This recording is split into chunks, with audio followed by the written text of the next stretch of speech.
El regreso de Elías, escrito por Adrian Evans.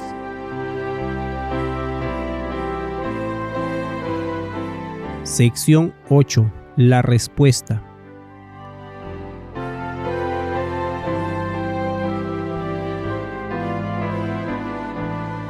Capítulo 39. El Comité de Investigación Bíblica de la División del Pacífico Sur, parte 1.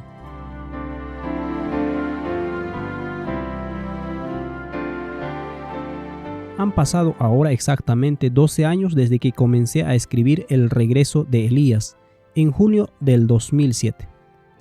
Entregué el primer borrador de este manuscrito a mi jefe inmediato, el presidente de la Conferencia del Sur de Queensland, en ese momento, el 28 de agosto del año 2007.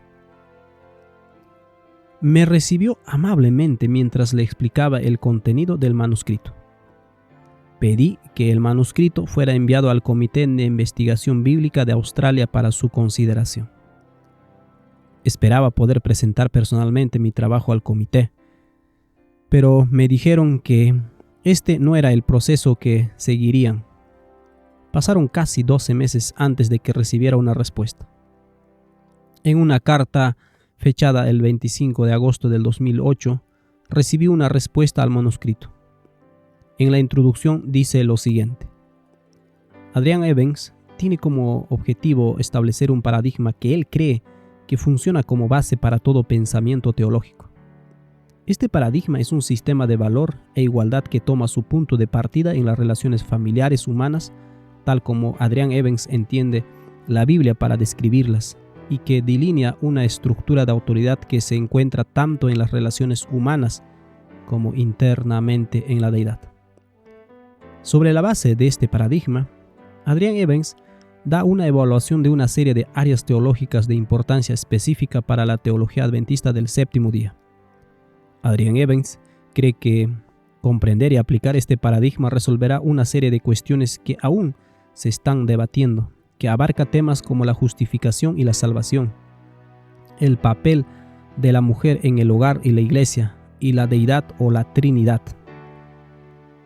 Evaluación del BRC del regreso de Elías, 25 de agosto del año 2008. Si miras el comienzo del libro, en realidad comienza con un estudio bíblico sobre la diferencia entre el reino de Dios y el reino de Satanás. La primera cita del libro es el conflicto de los siglos, esta que encontramos en la página 548. Así comienza el regreso de Elías. Satanás ha estado preparándose desde hace tiempo para su último esfuerzo para engañar al mundo. El cimiento de su obra lo puso en la afirmación que hiciera a Eva en el Edén: de seguro que no moriréis. En el día que comieres de él, vuestros ojos serán abiertos y seréis como Dios, conocedores del bien y del mal. Génesis 3, 4 y 5. Poco a poco, Satanás ha preparado el camino para su obra maestra de seducción. El desarrollo del espiritismo. Hasta ahora no ha logrado realizar completamente sus designios, pero lo conseguirá en el poco tiempo que nos separa del fin. Todos, menos los que estén protegidos por el poder de Dios y la fe en su palabra, se verán envueltos en ese engaño. El comienzo de este libro, es decir, el regreso de Elías, contrasta la mentira de Satanás sobre el poder inherente con Dios como la fuente de toda vida. Las secciones del capítulo 1, específicamente la B y la C, abordan los elementos y efectos del reino de Satanás. Las secciones del capítulo 1, bajo D, proporcionan varias evidencias bíblicas para mostrar a Dios como la fuente de vida, y la sección del capítulo 1, E, muestra cómo todo depende completamente de Dios para la vida. En esta primera sección no se hace ningún esfuerzo por diferenciar a Dios de Cristo en cuanto a esa fuente de vida. El libro lo presenta como proveniente de ellos. En el capítulo 2 comienzo a abordar el sistema de valores. Empiezo con la historia de mi relación con mi hijo. Esta puede ser la razón por la que la evaluación del documento sugiere que comencé con las relaciones humanas. Esto es cierto para mi explicación del sistema de valores, pero está en el capítulo 2. Por lo tanto, el capítulo 1 se ignora en la evaluación y, sin embargo, es fundamental porque expone el tema central de Satanás sobre la mentira de la inherencia. La razón por la que cuento mi historia de mi hijo es por citas como esta que encontramos en Patriarcas y Profetas, página 63. Las escrituras dicen que Enoc tuvo un hijo a los 65 años. Después anduvo con Dios durante 300 años. En la primera parte de su vida, Enoc había amado y temido a Dios y guardado sus mandamientos. Pertenecía al santo linaje, a los depositarios de la verdadera fe, a los progenitores de la simiente prometida. De labios de Adán había aprendido la triste historia de la caída y las gozosas nuevas de la gracia de Dios contenidas en la promesa, y confiaba en el Redentor que vendría. Pero después del nacimiento de su primer hijo, Enoc alcanzó una experiencia más elevada, una relación más íntima con Dios. Comprendió completamente sus propias obligaciones y responsabilidades como hijo de Dios. Cuando conoció el amor de su hijo hacia él y la sencilla confianza del niño en su protección, cuando sintió la profunda y anhelante ternura de su corazón hacia su primogénito, aprendió la preciosa lección del maravilloso amor de Dios hacia el hombre manifestado en la dádiva de su Hijo, y la confianza que los hijos de Dios podían tener en el Padre Celestial. Otra cita que me llama la atención es Camino a Cristo, página 10. Dios unió consigo nuestros corazones mediante innumerables pruebas de amor en los cielos y en la tierra, valiéndose de las cosas de la naturaleza y de los más profundos y tiernos lazos que el corazón humano pueda conocer en la tierra. Procuró revelársenos. Tenemos una clara evidencia de que la relación humana proporciona una ventana a lo divino, porque fuimos creados a imagen de Dios. Cité este versículo varias veces de Romanos 1:20. Porque las cosas invisibles de Él, su eterno poder y deidad, se hacen claramente visibles desde la creación del mundo, siendo entendidas por medio de las cosas hechas, de modo que no tienen excusa. Entiendo que este texto significa que las cosas invisibles de Dios se entienden a través de las cosas que están hechas, y que debido a que Dios le dijo a su Hijo, hagamos al hombre a nuestra imagen. Esto proporcionaría un punto de partida para explorar el sistema de valores. En cualquier caso, en la sección del capítulo 2, sección B, donde esbozo el sistema de valores del cielo. Este es el texto inicial en el capítulo 2, sección B. Lucas 12:6. ¿No se venden 5 pajarillos por 2 cuartos? Con todo, ni uno de ellos está olvidado delante de Dios, pues aún los cabellos de vuestra cabeza están todos contados. No temáis, pues más valéis vosotros que muchos pajarillos. Seguido de este texto, Jeremías 9:23 y 24. Así dijo Jehová: no se alabe el sabio en su sabiduría, ni en su valentía se alabe el valiente, ni el rico se alabe en sus riquezas. Mas alábese en esto en el que se hubiera de alabar, en entenderme y conocerme, que yo soy Jehová, que hago misericordia, juicio y justicia en la tierra, porque estas cosas quiero, dice Jehová. Estas declaraciones no se derivan de relaciones humanas, son las palabras de Cristo y de uno de los profetas sobre cómo obtener valor. Todo este estudio se proporciona para contrastar el reino de Satanás y su mentira de poder inherente. Vuelvo a la evaluación del BRC del regreso de Elías con la fecha del 25 de agosto del año 2008. Dice: Si bien las opiniones de Adrian Evans en varias de estas áreas pueden ser algo controvertidas, las posiciones con respecto a la Trinidad parecen entrar en conflicto abiertamente con las declaraciones oficiales de las creencias adventistas del séptimo día.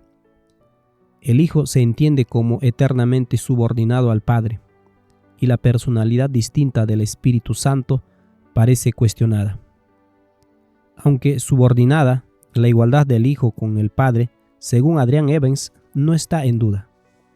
Su paradigma asegura, en su opinión, el mismo valor a pesar de la diferencia en autoridad.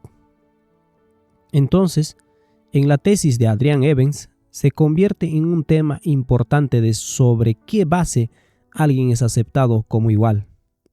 Adrian Evans aquí distingue entre la igualdad basada en el desempeño y la igualdad basada en la relación, lo que implica que el Hijo es aceptado o recibe su divinidad sobre la base de su relación con el Padre, y por lo tanto es igual en valor.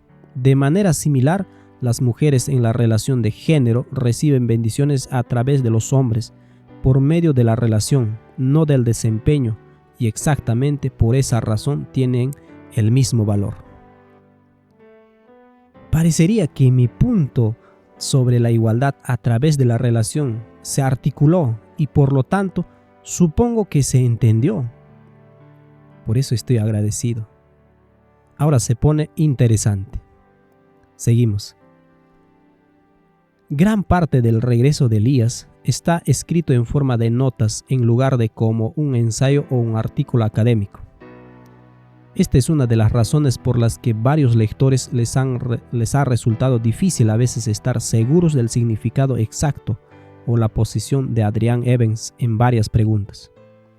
Esta incertidumbre se ve acentuada por una falta general de referencias y una interacción mínima con otros académicos adventistas que han presentado argumentos cuidadosos sobre varios de los temas y la mayoría de los textos a los que se refiere Adrian Evans. Si bien mis examinadores pudieron discernir mi presentación general, parece que no estaban familiarizados con mi estilo de presentación. Usted, como lector, puede decidir si mi escritura es ambigua y poco clara. Admito que algunos de los puntos que hice necesitaban claridad y expansión, pero creo que hubo una amplia fuente de material para hacer que mis puntos clave se relacionen con la fuente de vida, el sistema de valores y su impacto en cómo vemos la divinidad. El segundo punto anterior revela una de las grandes vulnerabilidades de la Iglesia al escuchar mensajes que parecen originales y fuera del estilo aceptado de presentación. Acepto que el conocimiento de la academia actual es importante. El hecho es que estaba consciente de ello, ya que había leído mucho sobre lo que la Iglesia tenía que decir y estaba presentando mi punto de vista de la situación en respuesta. Después de esta crítica, armé el capítulo 28 en el que respondí a varios académicos actuales y mis pensamientos sobre lo que había escrito. Sin embargo, ¿por qué no es posible solo presentar información de la Biblia y el espíritu de profecía en el contexto más amplio de los fundadores de nuestro movimiento? Es en este punto que, obviamente, mi llamamiento a los líderes fracasaría. No me sometí a su erudición, demostrando así que, para la Iglesia, sola escritura parece fuera de su alcance. No se puede argumentar solo con la escritura y el espíritu de profecía. Me viene a la mente la siguiente cita y la cito como un principio, no para decir que estoy en la posición de Cristo por encima de cualquier otra persona, sino más bien para mostrar que la verdad puede llegar a través de canales que no esperamos y con un estilo con el que no estamos familiarizados. Esto encontramos en El deseado de todas las gentes, páginas 58 al 59.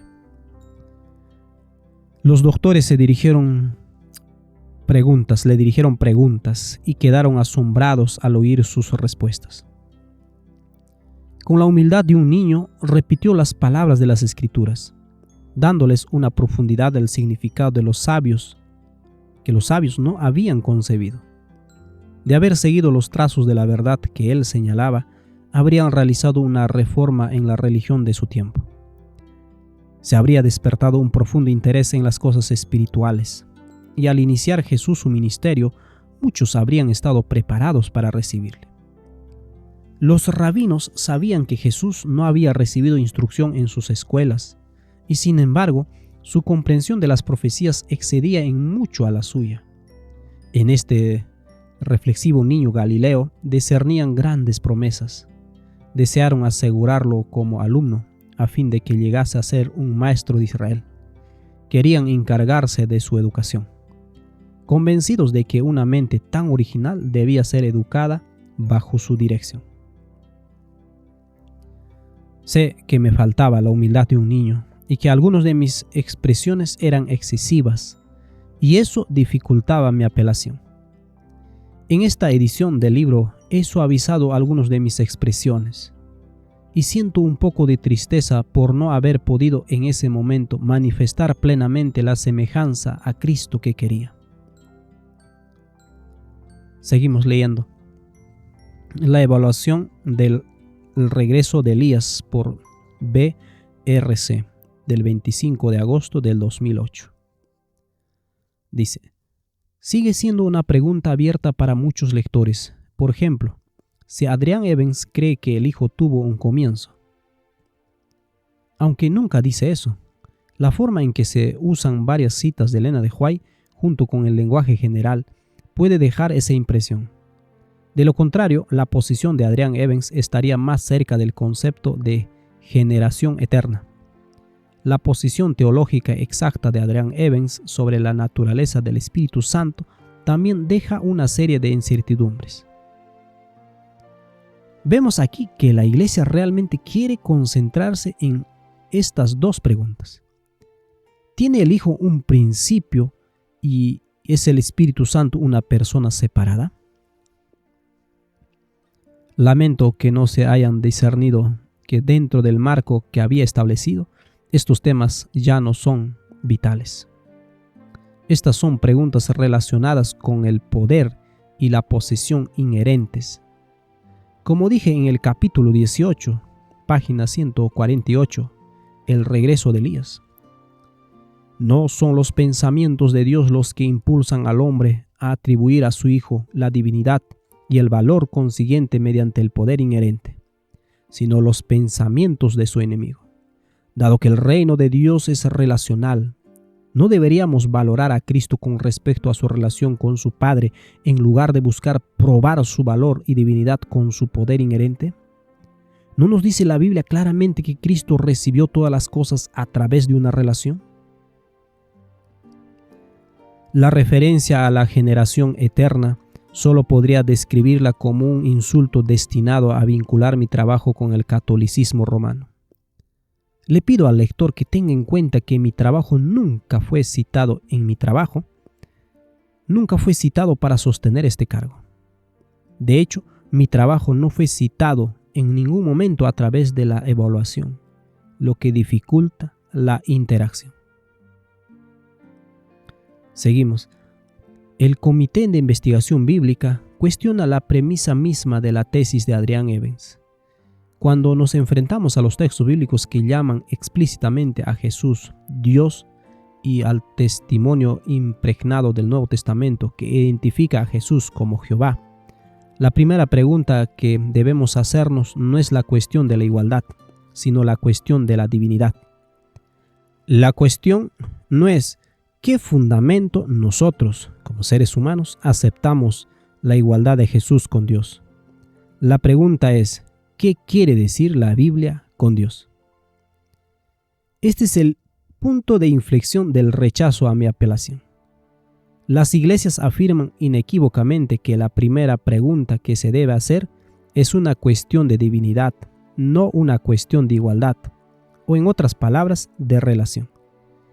Sin ninguna evidencia que justifique esta afirmación, simplemente se presenta. Sin saberlo, elimina la posibilidad de la herencia como medio de tener divinidad. En la pregunta misma está la asunción del poder inherente. La pregunta solo busca examinar en la persona en cuestión siendo Cristo, que tiene cualidades divinas. No se ha hecho ningún esfuerzo para probar su posición sobre si la primera pregunta que plantean es la correcta. Por lo tanto, sigue siendo una suposición no probada. La declaración anterior también revela que nunca hubo la intención de considerar el marco que estaba sugiriendo. Su determinación de afirmar cuál es la primera pregunta asegura que mi apelación nunca fue escuchada. Esto es muy triste. Por lo tanto, la siguiente declaración es un espejo del autor de sus palabras. Seguimos en esta evaluación del BRC. Esta diferencia en el punto de partida lo determina todo. Mientras que las iglesias entienden que Dios se revela en Jesucristo como se describe en la Biblia y por lo tanto toma esa revelación divina en Cristo como su punto de partida. Adrian Evans comienza con una reflexión sobre las relaciones humanas y la igualdad. Al hacer esa elección, Adrian Evans ha predeterminado el resultado porque ha dado por sentado que la divinidad es algo que el Hijo de alguna manera recibe. Al elegir este punto de partida, Adrian Evans ha asumido lo que se supone que debe probar. Expresando la declaración anterior, es un espejo para el autor de la misma. Al hacer esa elección, la Iglesia ha predeterminado el resultado porque ha dado por sentado que la divinidad es algo que es inherente a través de la autorrevelación. Usted como lector puede decidir quién ha predeterminado el resultado. Para mí, predeterminar el resultado es asegurar la pérdida de mi carrera, ingresos y posición en la iglesia. ¿Por qué desearía predeterminar ese tipo de resultado? ¿Qué beneficio hay en ello cuando el hacerlo pondría a mi familia en dificultades financieras? No me corresponde a mí adivinar los motivos de por qué la iglesia predeterminaría el resultado, pero ¿qué tendría que perder la iglesia si aceptaran lo que les expuse? Tú decides. Seguimos en esta evaluación. El paradigma de Adrian Evans ve así a Dios desde una perspectiva humana e impone la antropología a la teología. El enfoque, por lo tanto, tiende a volverse reduccionista y limitante a Dios cuando lo describen en términos humanos. Si bien Adrian Evans puede afirmar que su comprensión de la antropología se deriva de las Escrituras, el comité encuentra poca fundamentación exegética para esa afirmación. También se puede afirmar que hacer que Dios parezca un comité de tres podría ser presentar a Dios en la forma de un comité adventista. La acusación de antropología es de doble filo, excepto por una cosa. Génesis 1:26. Entonces dijo Dios: hagamos al hombre a nuestra imagen, conforme a nuestra semejanza. Historia de la Redención, página 20, dice: entonces Dios dijo a su Hijo: hagamos al hombre a nuestra imagen. Y Romanos 1:20: porque las cosas invisibles de Él, su eterno poder y deidad, se hacen claramente visibles desde la creación del mundo, siendo entendidas por medio de las cosas hechas, de modo que no tienen excusa. ¿Dios hizo al hombre como un comité para reflejar su imagen? La iglesia encontró poca fundamentación exegética para mi afirmación debido a la pregunta inicial predeterminada. El resto es elemental, por lo que se me presentaron estas conclusiones y recomendaciones. El Comité de Investigación Bíblica de la División del Pacífico Sur no encuentra que la tesis contenida en el regreso de Elías sea una nueva luz. En su opinión, crea más problemas de los que resuelve.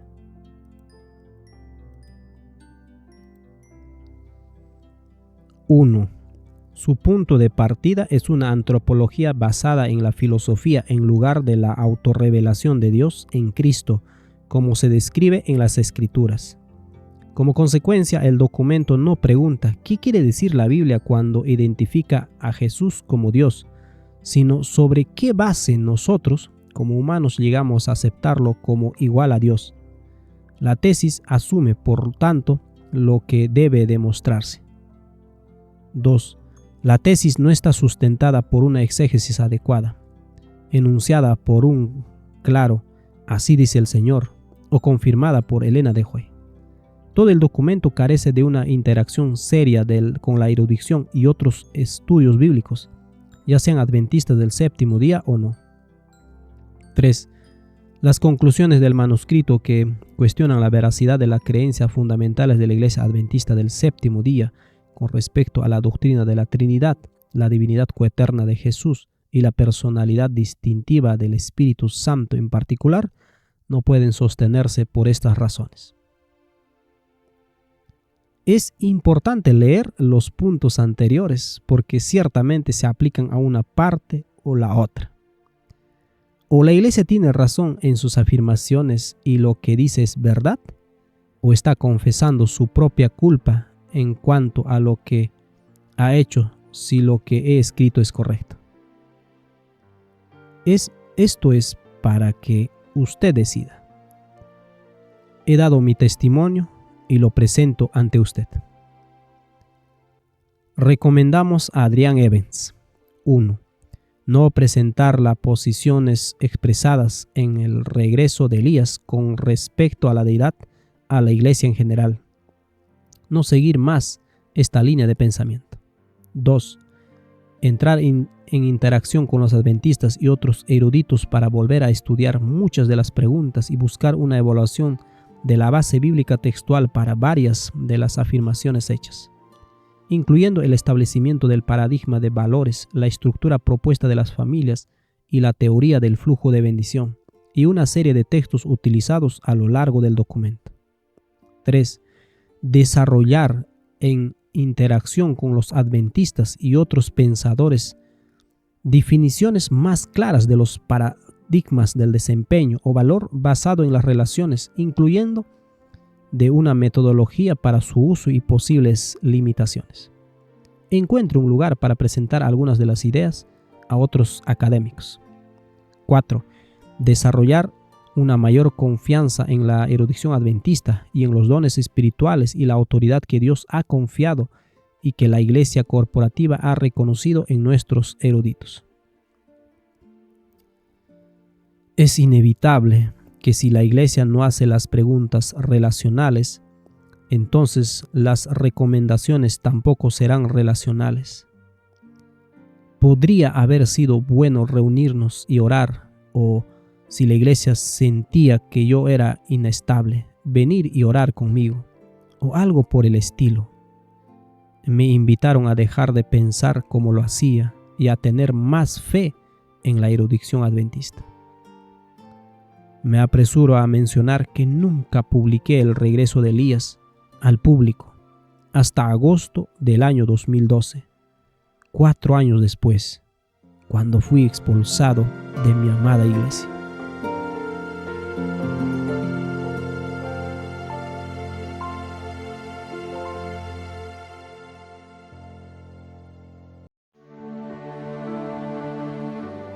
Capítulo 40. Mi apelación.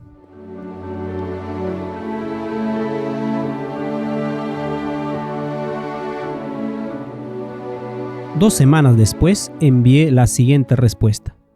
La presentaré completa aquí. Lunes 8 de septiembre del año 2008.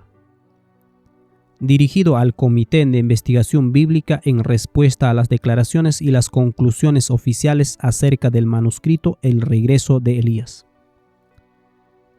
A mis hermanos en Cristo que están sobre mí en el Señor, gracia y paz de Dios nuestro Padre y del Señor Jesucristo.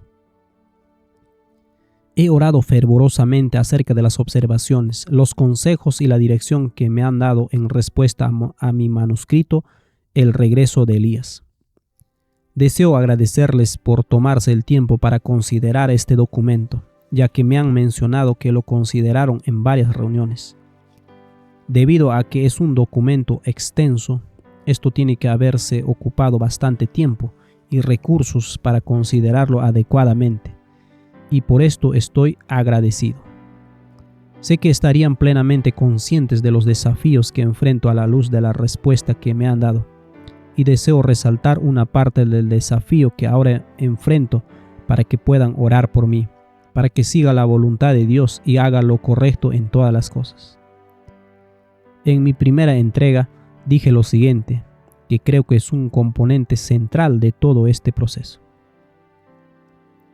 Jamás pensé que me hallaría en la posición de producir un documento como este. Escribo con sentimientos encontrados, porque por un lado, las ideas que presento en este documento han abierto mi corazón a una comprensión de Cristo y su justicia, y eso ha hecho rebosar de alegría mi corazón y de maravillarme de tan grande salvación. Por el otro lado, soy bien consciente de que este documento causará alarma y consternación en algunos, y mi corazón pastoral desea evitar cualquier cosa que podría causar grandes trastornos para el rebaño del Señor. En muchas maneras estoy con dificultades para saber cómo proceder o qué hacer con esto. Este documento fue escrito alrededor de 2 semanas.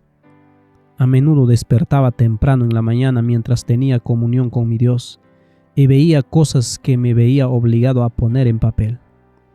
Las palabras han fluido como una gran corriente a través de mi mente y corazón sobre estas páginas. Es tarea de ustedes probar qué espíritu está impulsando esta experiencia. Necesito su retroalimentación en este proceso. Es importante para mí decirles que no fue mi intención la de escribir tal documento como el que he escrito. En el momento que lo escribí, estaba muy mal de salud y casi no comía, y luego, en medio de esta situación, me encontré escribiendo hasta 8 horas por día todos los días durante 2 semanas. No podía dar cuentas de la energía que recibí ni de la claridad mental para armar un tratado sistemático de tal escala. Como dije recién, a menudo me despertaba muy temprano en la mañana y muchas cosas pasaban por mi mente con tal claridad y nitidez, y el gozo que experimentaba por lo que veía era casi incontenible a veces. En cierto momento, mientras pensaba en lo que estaba aprendiendo acerca de Cristo, me sentí abrumado de gozo, simplemente lloré con el sentido de que había encontrado la verdadera identidad de Cristo, y en esta identidad había encontrado el camino de la salvación, el verdadero camino. Por supuesto, estas poderosas emociones han encontrado su expresión en este documento, razón por la cual hay quienes lo han interpretado como arrogancia y presunción. No tengo defensa en contra de tales acusaciones y no ofrezco excepto la experiencia por la que he pasado. Como saben, uno de los elementos clave de mis pensamientos se centra en el concepto del canal de bendición y la importancia de someterse a la autoridad ordenada por Dios. Por esta razón, entregué con entusiasmo este manuscrito al pastor Neil Watts, quien me recibió gentilmente. Al entregarles mi material, he intentado seguir el consejo de la Escritura. No reprendas al anciano, sino exhórtale como a padre, a los más jóvenes como a hermanos. 1 Timoteo 5:1. Cada uno de ustedes, hombres de experiencia más allá que de la mía, han sido colocados en una posición de responsabilidad para guiar y bendecir el rebaño de Dios. Fue necesario, por lo tanto, que me sometiera a ustedes para que verificar no solo el contenido de mi manuscrito, sino también la experiencia por la cual he pasado. Todo lo que sé de naturaleza experiencial debe ser comparado con las Escrituras, y no me atrevería a confiar de mi experiencia sin el consejo de mis hermanos.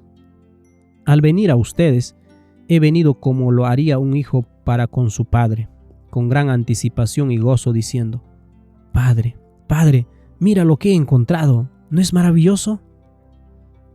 No fui ni soy ingenuo en cuanto a las realidades del tipo de respuesta que podría recibir, pero confié que Dios se encargaría de tales cosas. Al decirme que no han visto nada de meritorio en el documento, me siento como lo haría un hijo cuyo padre le dice que lo entusiasma no es nada por lo cual entusiasmarse y que no es útil. Confieso que sentí una gran ola de depresión como resultado de esto, lo cual probó severamente mi corazón. Tengo la seguridad de que jamás ha sido mi intención del comité de lastimar o infligirme dolor, y creo que cada uno de ustedes me aman y se preocupan por mí, así como cualquier padre lo haría por su hijo. Por lo tanto, no tomo estas cosas en forma personal, sino que las comparto con ustedes para que sepan las pruebas de mi alma. Más allá de esta experiencia, ahora me hallo en una situación perpleja. Si están seguros de que en mi documento no hay nada digno de atención, que estas ideas no deberían ser compartidas con la iglesia, ¿qué espíritu fue el que me motivó a armar esto? Las conclusiones del comité parecerían indicar que he sido engañado y que estoy siendo guiado por un espíritu falso. Percibo que este no ha sido el foco del comité, pero creo que pueden comprender los pensamientos que me surgen como consecuencia de este asunto. Por favor, sean francos conmigo y díganme si creen que he sido engañado. Este manuscrito no es simplemente un ejercicio intelectual, sino que fue forjado en una experiencia profundamente espiritual, y el espíritu que lo dio debe ser probado y revelado. Apelo a cada uno de ustedes, a este respecto, que le pregunten al Señor de parte mía acerca de este asunto. Si pueden preguntarle a nuestro Padre Celestial en cuanto a este asunto, y si he sido en verdad mal guiado y engañado por alguna razón. Esto es de mayor importancia, como seguramente lo comprenden. En cuanto al contenido de mi manuscrito y la respuesta que me han dado, confieso que estoy bastante desilusionado. Esperaba guía bíblica de parte de ustedes concerniente al documento, pero no me han ofrecido ningún texto bíblico en respuesta. Me doy cuenta que han declarado que su respuesta no trata con todos los detalles y que quedan asuntos sin cubrir, pero los puntos que me han dado no contienen apoyo bíblico. Uno de los puntos clave es el paradigma de Adrian Evans. Por lo tanto, ve a Dios desde una perspectiva humana e impone la antropología sobre la teología.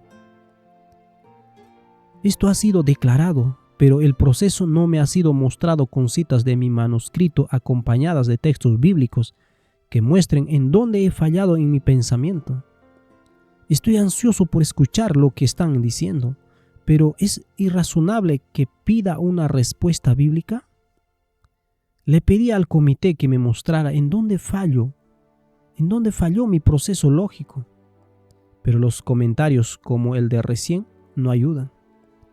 Si he impuesto la antropología sobre la teología, necesito que se me muestren referencias donde he hecho esto y cómo entran en conflicto con la verdad bíblica. Argumentaría que he ofrecido varios pasajes bíblicos para la tesis que he presentado y le estoy pidiendo al comité que me dé un "así dice Jehová" en respuesta, pero esto no se ha hecho. Hay varias declaraciones de parte del comité, pero ninguna de ellas tiene apoyo de un proceso de razonamiento bíblico claro que me ayudara a ver el error de mis pensamientos. No creo que ninguno de ustedes querría que yo aceptara declaraciones sin sostén, ni opiniones humanas sin un claro "así dice Jehová". El hacerlo sería violar mi conciencia y es completamente contrario al protestantismo. Se me ha pedido no continuar con la línea de pensamiento que se halla en este manuscrito. La única autoridad que tiene para pedirme esto es apelar a la autoridad bajo la cual mi mente está cautiva, y esa sería la palabra de Dios. No puedo someter mi pensamiento a ninguna autoridad que no sea esta. Estoy seguro que comprenden esto. Estoy ansioso por someterme a ustedes, mis hermanos que están sobre mí en el Señor, pero su autoridad sobre mí ha sido establecida y dada a ustedes por las Escrituras. Por lo tanto, esta es la única autoridad que puedo aceptar.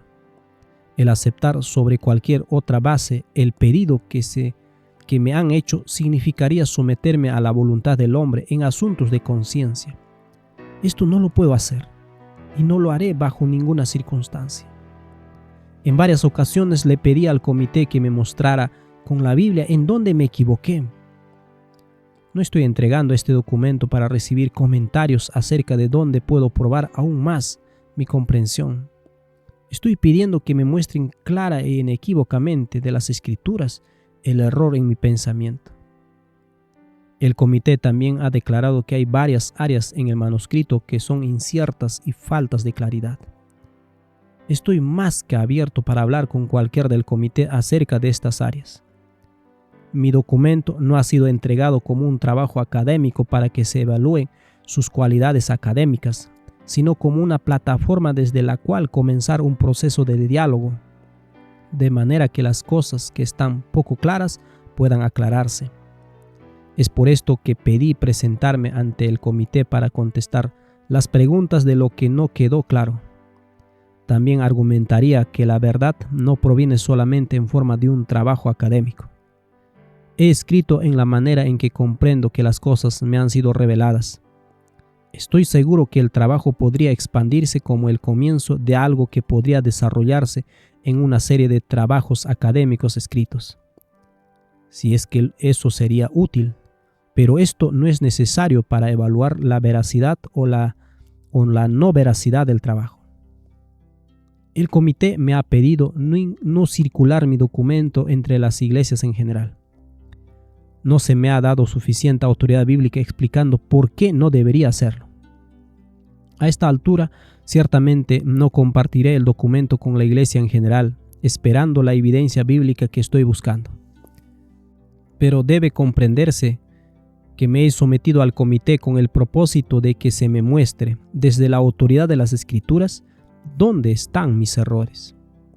Estoy seguro que están de acuerdo en que los pedidos de los hermanos deben venir apoyados de un claro, así dice Jehová. Finalmente, mis hermanos, deseo preguntarle algo a cada uno de ustedes, a un nivel personal.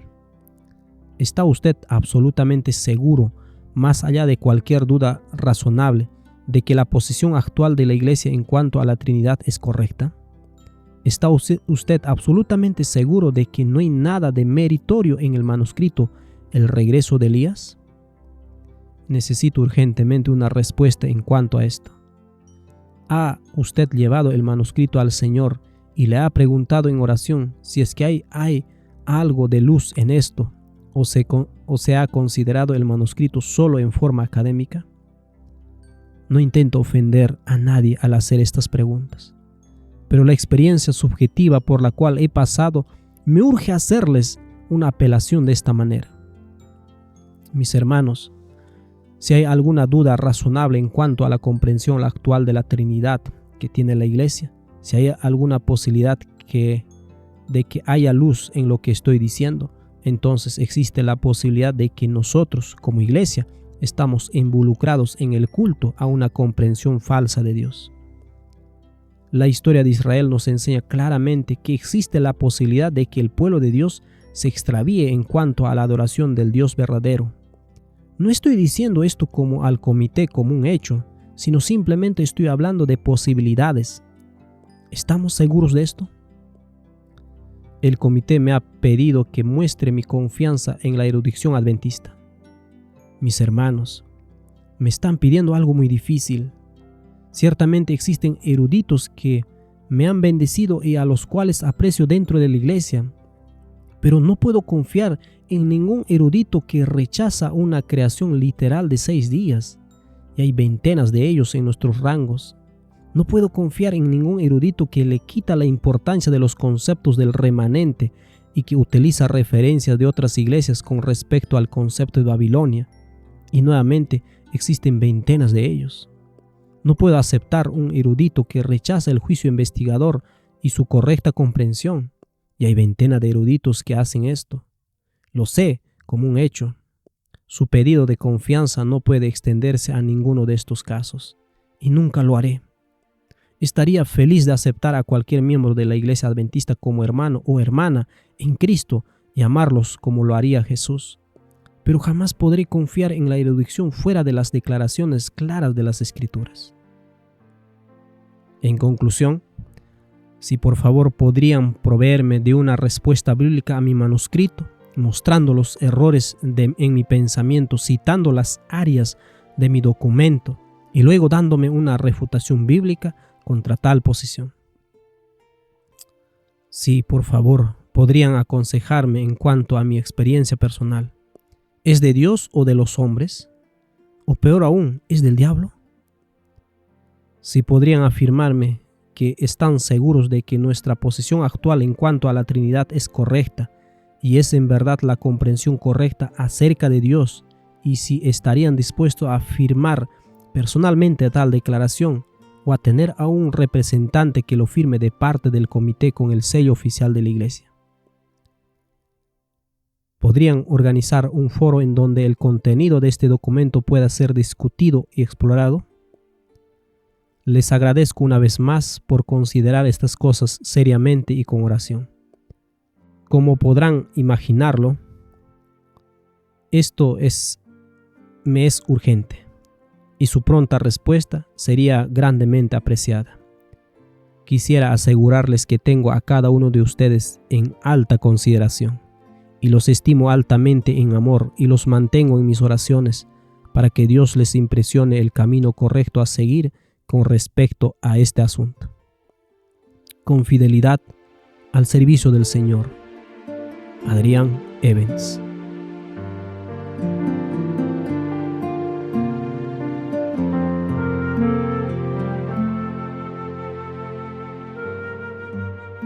Capítulo 41. Respuesta de la división.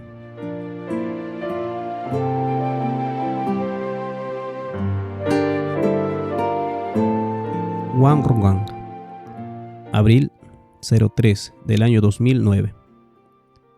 Estimado Adrián, el Comité de Investigación Bíblica me encargó formular una respuesta sin consultar con el comité en cuanto a los detalles. Entiendo que esto significa que el debate ha terminado, ya que no es necesario informar a la comisión. Por lo tanto, lo siguiente no ha sido editado por el comité, y las palabras y frases son mías. Aunque el comité ha expresado su confianza en mi habilidad para presentarte lo que ha sido el claro consenso en cuanto al contenido de tu manuscrito. Cualquier falla de hacerlo de la manera más cortés y bondadosa cae únicamente sobre mí. En respuesta a la evaluación del Comité de Investigación Bíblica de tu manuscrito titulado El regreso de Elías, tú nos imploras que 1. Demostremos a partir de la Biblia que estás equivocado. 2. Demos una evaluación de tu experiencia personal. 3. Afirmemos si confiamos en que la actual posición adventista sobre la Trinidad sea correcta. 4. Organicemos un foro donde tu tesis pueda ser explorada. Introducción. Permítame responder en orden reverso a los elementos de esta apelación. En relación al punto 4, tenemos que reconocer que la discusión y el diálogo abierto en cuanto a algunos temas a veces es diferente, y que es un desafío encontrar espacios para explorar nuevas teorías. En los últimos 8 años hemos creado este tipo de entornos protegidos de manera más académica, pero también hemos sufrido fuertes ataques por parte de conservadores extremos. Todavía lo estamos intentando. Permíteme agregar que en el área particular de tu preocupación, los ataques muy fuertes, deliberados y estratégicamente planeados contra la Iglesia por parte de otros grupos que pueden ser percibidos como compartidos con algunos de tus puntos de vista, ciertamente no han sido útiles. Sin embargo, permíteme agregar que varias de las cuestiones que planteas normalmente se consideran y discuten en las aulas, en este caso muy probablemente a nivel de maestría. Ese es el foro donde los estudiantes prueban nuevas teorías, reciben críticos por parte de sus compañeros, y trabajan en la mejora de las categorías y la argumentación. Si bien mi enfoque del tema del Hijo de Dios incluye diferentes perspectivas, la doctrina no es nueva, sino que fue un principio fundamental de la Iglesia hasta la muerte de Elena de White. En cuanto al área 3, es fácil declarar, pero sin embargo es una profunda convicción de parte de los miembros del comité que la visión de adventistas del séptimo día de la deidad, tal como se expresa en las declaraciones trinitarias de nuestras creencias fundamentales y apoyadas con muchas referencias bíblicas, está de acuerdo con la verdad bíblica. Tu apelación resumida con respecto a estas creencias fundamentales en tu última edición no nos ha convencido, y las citas de Elena de White que usas como referencia para el cambio, en nuestra opinión, simplemente no dicen lo que insinúas que están diciendo. Permíteme agregar que aunque algunas de nuestras doctrinas de vez en cuando son desafiadas y cuestionadas por algunos de nuestros eruditos bíblicos o teólogos, la doctrina de la Trinidad ha tenido durante un tiempo considerable el apoyo total e indivisivo de los eruditos bíblicos y teólogos que enseñan en nuestras universidades y dirigen a nuestra iglesia en posiciones administrativas en todo el mundo. Se ha estudiado, se ha investigado el fundamento bíblico, se ha investigado nuestra historia adventista del séptimo día y estamos de acuerdo con lo básico en cuanto al marco dentro del cual buscamos más luz y más comprensión. Eso no deja espacio en absoluto. Entiendo por esta declaración que la Iglesia está decidida a mantener su creencia en la Trinidad a través del consenso de sus eruditos y líderes durante las últimas décadas. Creemos que aunque nuestro entendimiento y nuestra expresión siempre están abiertos a mejorar, al seguir la doctrina de la Trinidad sobre la base de la autorrevelación de Dios en Cristo a través de la Biblia, adoramos al Dios verdadero. Nosotros, por cierto, no adoramos un falso entendimiento. No es el entendimiento, sino la persona de Dios la que es el objeto de nuestra adoración, y no encontramos en la Biblia ningún ejemplo de un entendimiento que sea adorado. Mi uso del término falso entendimiento de Dios fue un intento de evitar la acusación directa y más contundente de idolatría, así que en respuesta, no me queda más espacio que indicar que la Iglesia está involucrada en la idolatría a través de su adoración a la Trinidad. Es más, nos desafías a firmar declaraciones personales sobre esta creencia, selladas con el sello oficial de la Iglesia. Este es un reto que no consideramos. No tenemos que repetir lo que nuestros fundamentos dicen claramente, sino que creemos en el simple llamado de Jesús a mantener la claridad en el lenguaje y las intenciones. Menciona Mateo 5:32. No tiene sentido hacer tal declaración, pretender creer que lo que ya hemos declarado que creemos, aparte de crear dudas sobre la integridad de todos los miembros que lo confiesan al ser bautizados y cuyos representantes han votado esa declaración. Reflexionando, me arrepiento de haberle pedido a la Iglesia que firmara una declaración concerniente a la Trinidad, incluso si mi motivo era honorable. Realmente no era beneficioso hacer tal solicitud. En cuanto a tu viaje personal, tu vida espiritual e integridad cristiana, el comité no se ha tomado el tiempo ni se ha sentido calificado para emitir un juicio sobre tu experiencia personal.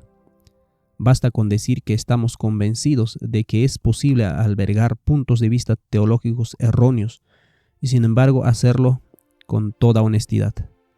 No estamos inclinados a pensar que estés guiado por ningún espíritu falso y no tenemos intención de cuestionar tus motivos personales o tu integridad. Fue un consuelo leer eso.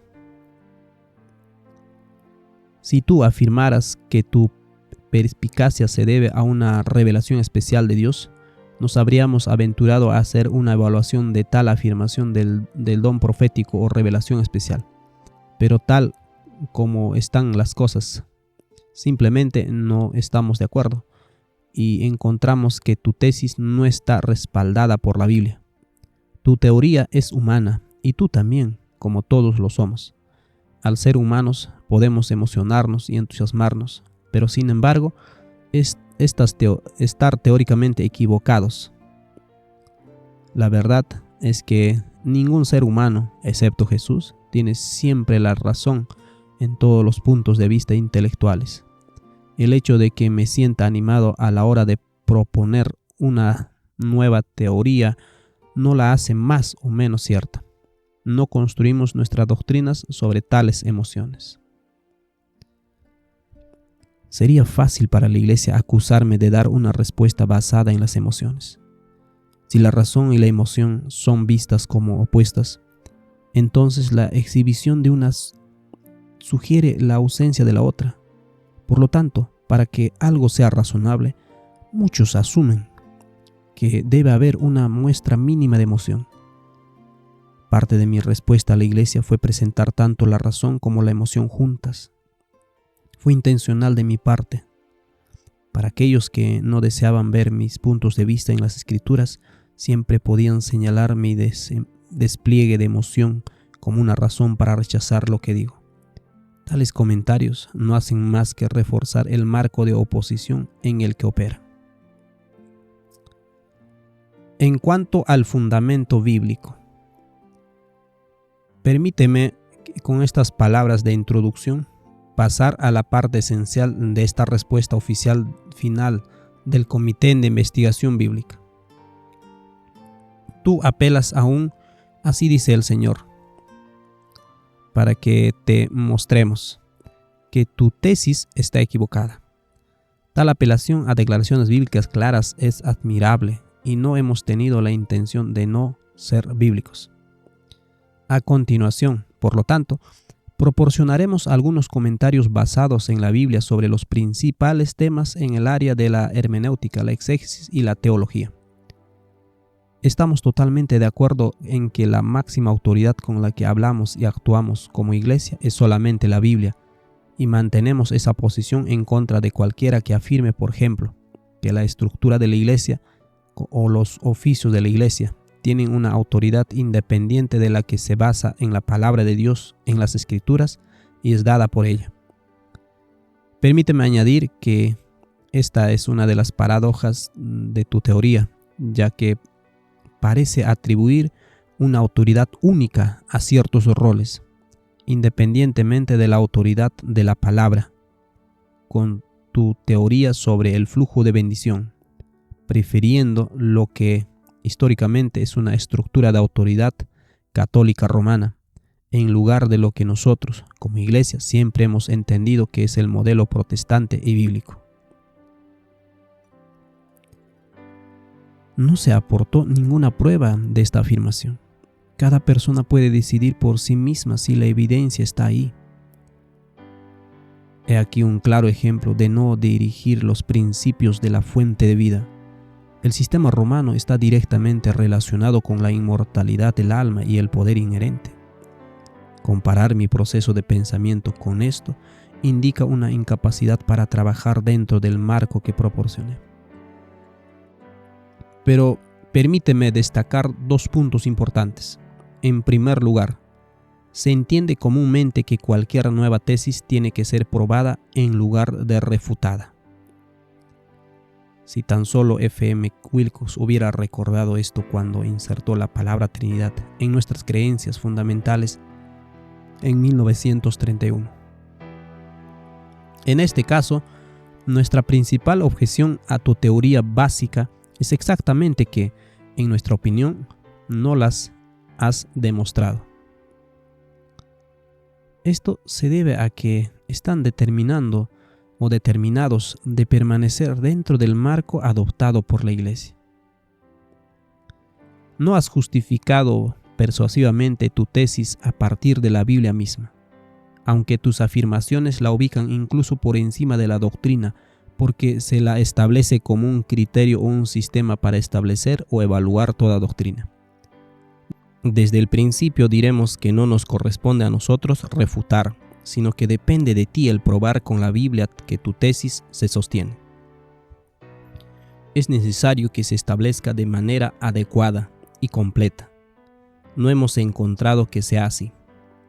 En segundo lugar, una vez más, planteamos el tema de la erudición y la interacción con otros estudiantes adventistas de la Biblia. Entendemos perfectamente que tu documento no está escrito como un artículo académico y no hemos tenido intención de querer que lo hagas. Pero tu persistente negativa para considerar, conversar y potencialmente contrarrestar los argumentos presentados por los eruditos adventistas del séptimo día en el área de la exégesis bíblica, la historia y la teología con respecto a la Trinidad no es aceptable para nosotros. No comprendí el uso de la palabra persistente, ya que nuestras interacciones no fueron muchas. No se puede justificar alegando que algunos eruditos no creen en una creación de 6 días, un juicio investigador, etc. Esa no es una excusa válida para ignorar argumentos sólidos, sino que parece más bien un intento de evadir la realidad. Y en este caso no estamos hablando de unos pocos individuos al margen de la fe adventista y que cuestionen las posiciones anteriores de la Iglesia. Eso ciertamente no se aplicaría a eruditos como Gerhard Plumb, Milton Brooke, Jerry Moon, Dennis Fortin, Roland Dedering, Fernando Canals, Richard Davidson, Norman Gully, Gerard Dastens, Ron Closet y más, para comenzar una lista que abarcaría virtualmente a todos los eruditos actuales de la Iglesia Adventista del Séptimo Día que han escrito sobre estos temas y cuyos escritos están expuestos al público para que todos lo estudien. No es suficiente afirmar que todas estas personas están equivocadas en su exégesis bíblica o en sus juicios históricos porque no han visto tu sistema. Es necesario decir en concreto por qué están equivocados. Por ejemplo, en tu tesis de los textos bíblicos o en tu evaluación de las declaraciones de Elena de White, nunca lo haces. El lector puede decidir si este es el caso. Vea el capítulo 28 para más detalles sobre los eruditos. Esta falta de diálogo e interacción genuina puede ser causada por y resultar en la falta de claridad y precisión en tu manuscrito y la presentación de tu tesis. Te hemos pedido en repetidas ocasiones que intentes exponer tu punto de vista de forma breve y resumida. Por favor, vea el último apéndice. De hecho, esta información fue proporcionada. Por experiencia sabemos que la mayoría de las teorías que no pueden ser clarificadas de esta manera son probablemente demasiado complicadas y ciertamente no son la opción obvia o la base de la doctrina. Muy a menudo lo que sentimos que está claro en nuestras propias mentes parece menos claro cuando se pone por escrito. Pero precisamente por esto, tal ejercicio de precisión vale la pena y es necesario. A nuestro juicio, no has llegado todavía a este estado con tu teoría y no hemos encontrado lectores que hayan estado seguros de haber entendido siempre lo que querías decir. Permíteme apresurarme a agregar que no tenemos ninguna razón para criticar tu lealtad y comportamiento y apreciamos que te hayas sometido a la Iglesia en un proceso que sabemos que te es personalmente doloroso. Sin embargo, ¿no deberían estos hechos hacerte cuestionar tu propia experiencia y su fundamento? ¿No es este un ejemplo de un espíritu demasiado independiente? Me cuestioné una y otra vez y oré por la verdad, y me pregunté muchas veces si me había escapado algo. Al principio no nos pareció necesario repetir lo que estos pensadores adventistas ya han dicho, y tomamos sus exposiciones bíblicas como parte de nuestro fundamento para nuestra respuesta. Tu manuscrito es muy extenso, y los comentarios que se han hecho han sido muchos. No vimos la necesidad de repetirlo todo. Además, cuando revisamos nuestros intercambios contigo en los últimos años y el material que también te ha sido enviado por teólogos adventistas australianos como Carroll y Eric Livingstone, todos los cuales están al tanto del comité, notamos la enorme cantidad de material bíblico que tienes disponible. Es posible que no hayas estado satisfecho con estos comentarios bíblicos y la crítica basada en la Biblia, y ciertamente tienes derecho a estar en desacuerdo, pero los has recibido. No has tenido acceso y se te han dado respuestas bíblicas en abundancia. Además de los que han sido compartidos directamente contigo, has expresado tu familiaridad con varios de los escritos que prominentes pensadores adventistas han escrito sobre el tema, proporcionando la base bíblica para nuestra creencia fundamental. Además, hemos tomado nota de que tu tesis general es de filosofía y metodología hermenéutica. Tú mismo has hecho esa afirmación constantemente. En conversaciones contigo, observamos que cada vez que alguno de los que había leído y evaluado tu documento señalaba en tu manuscrito lo que percibía como malentendidos de textos bíblicos, citas de Elena de White, etc.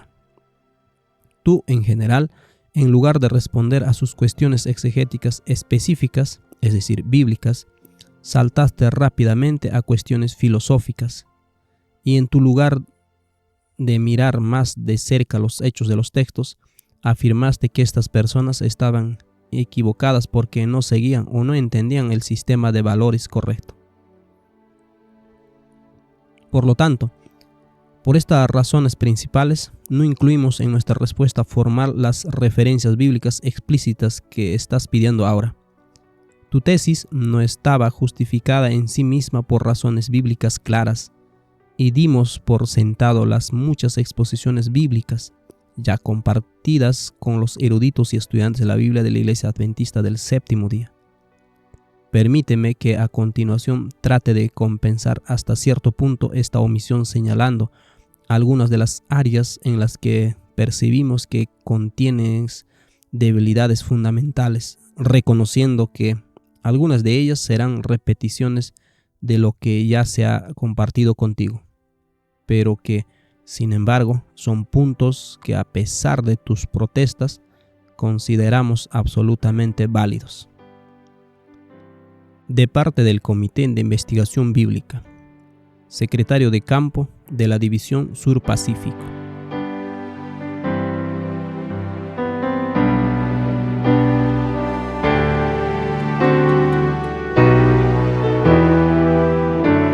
Capítulo 42. Mi respuesta final a la división.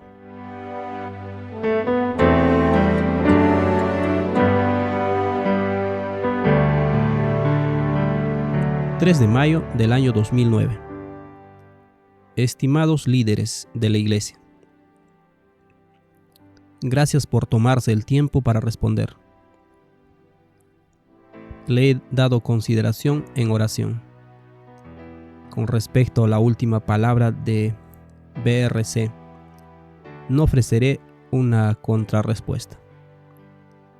Reconoceré que mi manejo de la declaración sobre la elevación de Cristo por Elena de White no fue presentado adecuadamente y veo que permití que ocurriera un malentendido. Siempre he creído que la posición de Cristo ante el Padre no ha cambiado, aunque veo que eso ocurre de una manera diferente.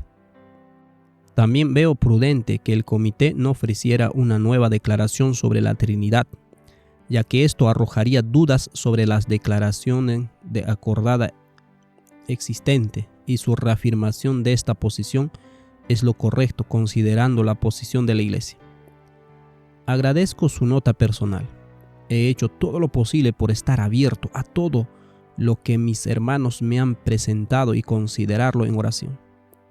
Por mucho que lo intente, no puedo reconciliarme con eso. Como amablemente me han ofrecido una nota personal con respecto a mi experiencia, aclaré brevemente diciendo que mi experiencia se produjo en respuesta a mi estudio y no al revés. Estoy teniendo una lucha personal con el tema de mi integridad mientras estoy en mi puesto actual, Si bien soy un ministro acreditado, creo que los miembros adventistas tienen derecho a creer que los ministros que se dirigen a ellos deben creer en esos 28 fundamentos. Veo que soy vulnerable al ataque de falta de integridad y no estoy seguro de cómo lidiar con esto. Mis convicciones no me permiten renunciar porque creo que la Iglesia Adventista es el pueblo del pacto designado por Dios en la tierra y no tengo la libertad de rechazar esa autoridad establecida en términos de organización y liderazgo. Así que no estoy seguro de qué hacer al respecto. Mi comprensión del Padre y del Hijo en términos reales es ahora el centro mismo de mi teología e impregna todos los aspectos de mi sistema de creencias y por lo tanto será la base de todo lo que presento. No sé cómo se puede resolver esto y ni siquiera estoy seguro de si necesito agobiarlos con este problema, pero como pueden apreciar, ustedes sobre todo me han acompañado a través de este tema junto con y no sé con quién más hablar sobre esto. Sé que me han dicho que la iglesia no puede eliminar a las personas basándose en los 28 fundamentos, pero mis puntos de vista son tales que causaría trastornos en la iglesia donde quiera que me presente, ya sea por reputación o por una pequeña referencia aquí y allá. Dos no pueden caminar juntos a menos que estén de acuerdo, y sin embargo no puedo dejar la iglesia que amo por mi propia elección. Esto sería una rebelión para mí, así que me encuentro en una situación muy difícil. Me he preguntado si la iglesia podría resolver esta tensión eliminándome. Esto todavía no resolvería el canal de autoridad a través de la iglesia, pero resolvería mi problema de integridad, y esa es mi preocupación en este momento. En otras palabras, si fuera removido, todavía no me sentiría en libertad de hacer lo que siento, porque Dios no ha removido su autoridad de la iglesia adventista, y todavía estoy sujeto a ella, ya sea dentro o fuera de este sistema. Como digo, solo me preocupo por mi integridad y deseo evitar ser acusado de tratar de socavar la iglesia y sus enseñanzas. Y sin embargo, mientras poseo credenciales y membresía, soy completamente vulnerable a esta acusación y temo que traerá deshonra al título de ministro de la Iglesia Adventista del Séptimo Día que aprecio tanto y por lo tanto no deseo hacer nada para deshonrar este título privilegiado. Le he incluido en este correo electrónico porque valoro sus consejos, comentarios y amistad. Me ha apoyado en muchos desafíos por los que estoy profundamente agradecido y lamento la carga que le he puesto en este sentido. Les pido a ambos que oren por mí y si es posible me ofrezcan alguna guía sobre la dirección que podría tomar, recordando que mi conciencia es el bien más preciado que poseo y que no puedo violarlo bajo ninguna circunstancia. Tuve una breve conversación con el jefe del departamento de teología en Avondale en octubre pasado y me dijo que, sobre todo, debo seguir mi conciencia. Pero, ¿cómo proceder con esto? ¿Y qué hacer? Está más allá de mi sabiduría. Bendiciones. Adrián Evans.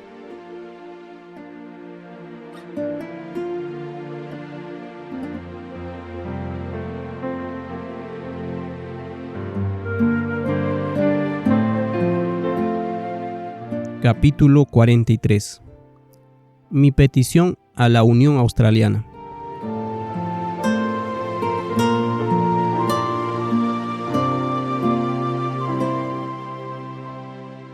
Miércoles 13 de mayo del año 2009.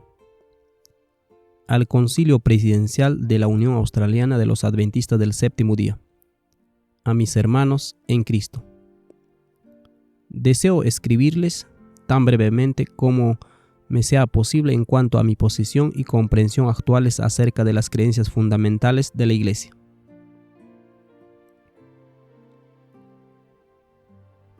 Introducción.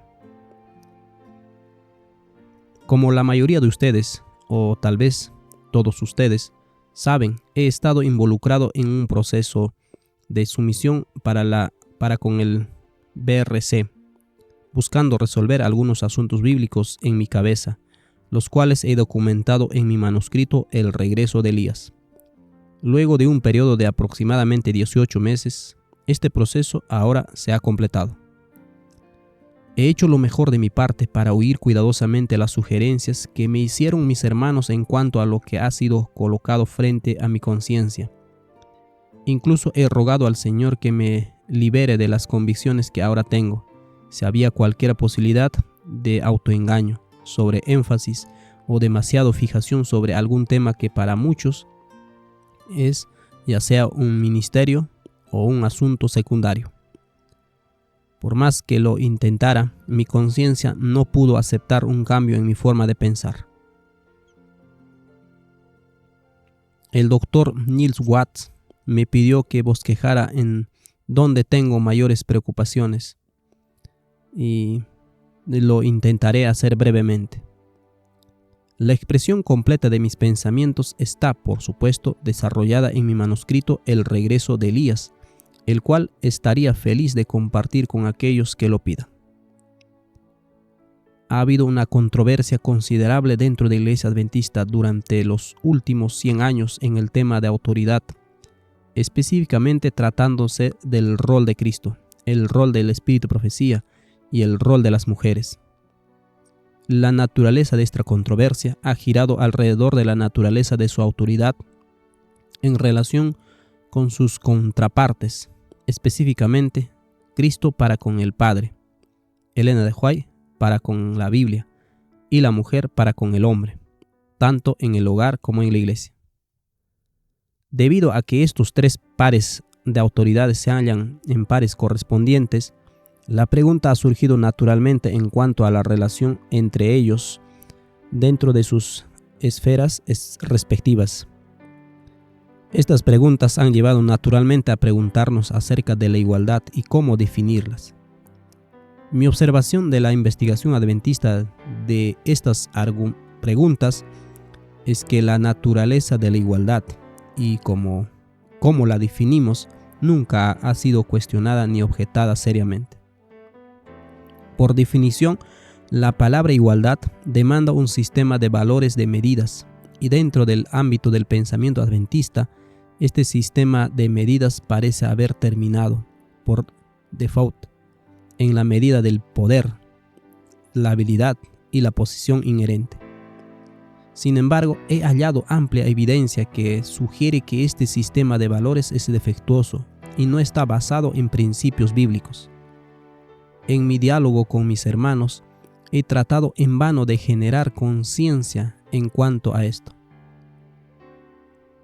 Me parece un punto obvio que la relación que el Padre y el Hijo poseen el uno hacia el otro sentaría naturalmente las bases para un sistema universal de autoridad e igualdad, porque la Biblia nos dice que al contemplar somos transformados, y al contemplar la relación del Padre hacia el Hijo, vemos un patrón de cómo la autoridad y la igualdad se manifiestan. Hablando específicamente, la relación del Padre y del Hijo es un patrón para las otras instancias de autoridad dual, como ser la Biblia y el Espíritu de Profecía, y las relaciones entre hombres y mujeres, tanto en el hogar como en la iglesia. Es mi argumento que el sistema de medición según el poder inherente no permite que estos tres conjuntos de autoridad funcionen según lo especifica la Biblia. La igualdad en base al poder inherente exige una semejanza extrema al nivel de la esencia, lo cual nos lleva a términos tales como coigual y en términos de Dios, coeterno. Tales demandas hablan tanto los roles como las identidades de estos sistemas de autoridad-igualdad, y en verdad crean un gran misterio en cuanto a cómo deberían funcionar correctamente. B. Mi confesión en cuanto a la deidad. Teniendo en cuenta este trasfondo, expondré mi confesión de fe en relación con la deidad y específicamente mi problema con ciertos aspectos de las 28 creencias fundamentales.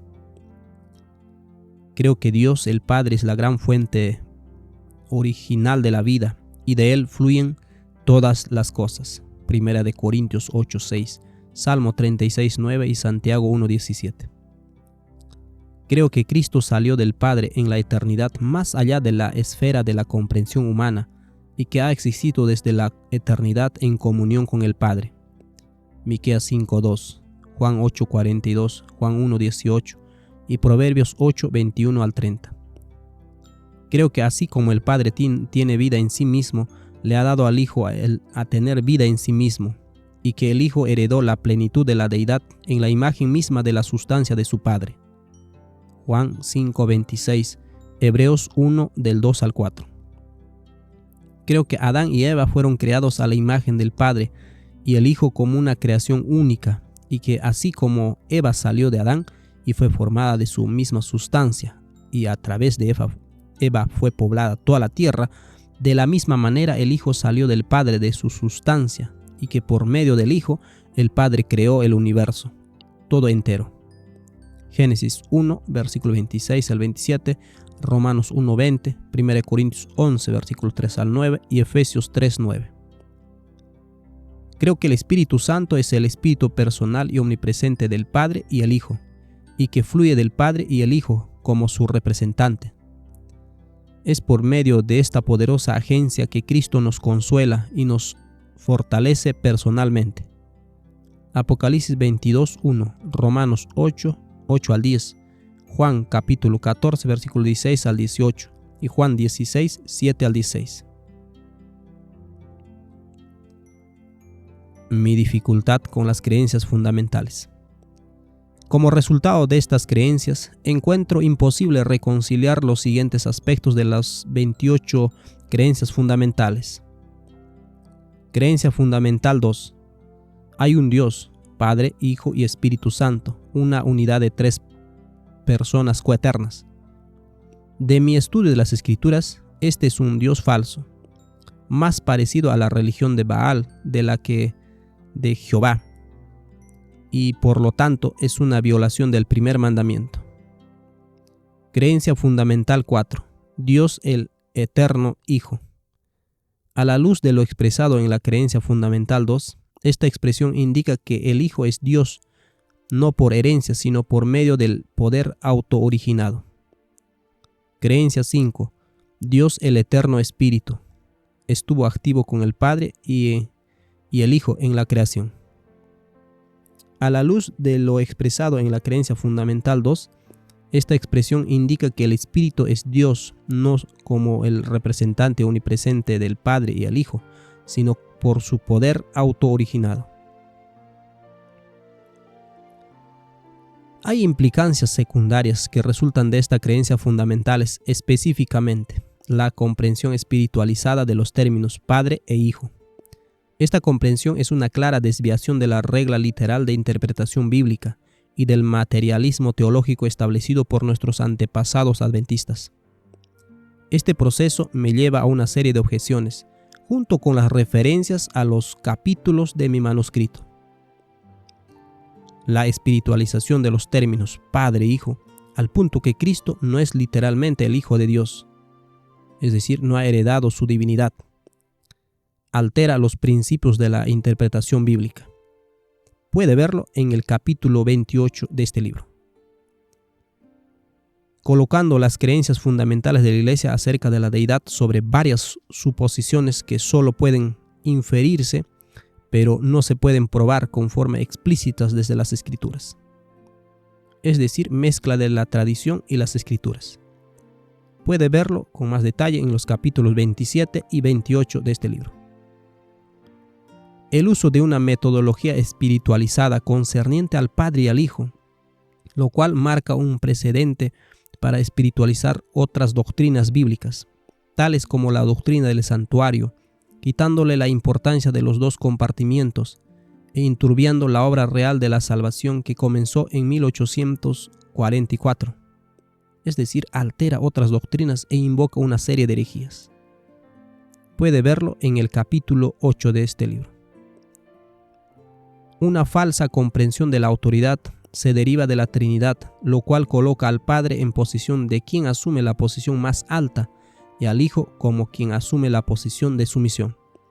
Tal idea presenta una autoridad presunta, en oposición a un Padre literal que tiene autoridad absoluta.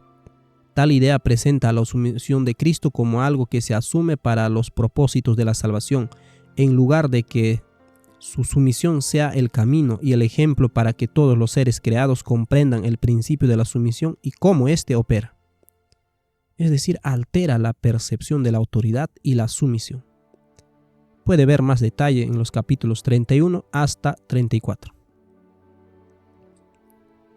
Es una imposibilidad la declaración de que la Trinidad es una progresión de la plataforma de los pioneros. En esta declaración de progresión hay inherente una noción arrogancia teológica, la cual sugiere una imposibilidad o un error en esta progresión, combinada con la ingenuidad histórica concerniente a la naturaleza de la progresión natural de un movimiento en relación con la verdad, lo cual típicamente significa ir hacia arriba, no hacia abajo.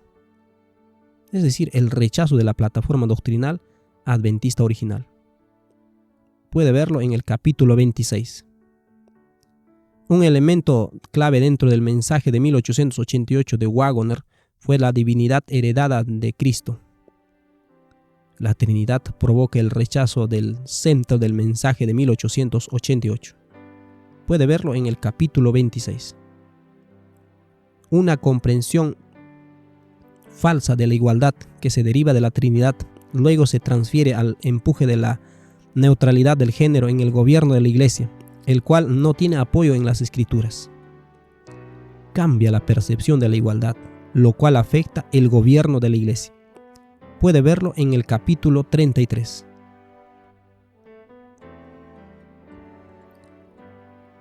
Creo que cada miembro adventista tiene el derecho de creer que los ministros que los sirven creen y enseñan las creencias fundamentales de la Iglesia. Es evidente que, en cuanto a la deidad, no creo esto. Se me ha preguntado si puedo abstenerme de hablar abiertamente acerca de estas cosas y mantener silencio, ya que muchos miembros tienen preguntas en cuanto a las creencias fundamentales. Mi respuesta a esto es que mi creencia de que Jesús es en verdad el Hijo de Dios está al mismo centro y meollo de mi fe, y por lo tanto no puedo mantener silencio por conveniencia política. He examinado mi conciencia y hallo que en esto debo mantenerme mi postura. Se me ha presentado que al adoptar esta manera de pensar, no me estoy sometiendo ante mis hermanos de mayor experiencia en cuanto a nueva luz, y que en verdad yo he asegurado que me sostendría a las conclusiones del BRC. En respuesta, yo diría que la posición que he tomado no es necesariamente luz nueva, sino una luz vieja colocada en un nuevo contexto. En segundo lugar, no creo que nadie podría sugerir que al hablar de sumisión deberíamos incluir la sumisión de la conciencia. Ciertamente me someto a la Iglesia en todo aquello en lo cual está y ésta tiene en autoridad sobre mí, mi posición, mi carrera y mi reputación en la Iglesia. Debería agregar que, en retrospectiva, hubiera expresado mi posición en cuanto a la sumisión con mayor claridad, pero al momento de escribirlo las cosas no eran tan claras como lo son ahora, ni tampoco estaban tan claramente definidas mis convicciones.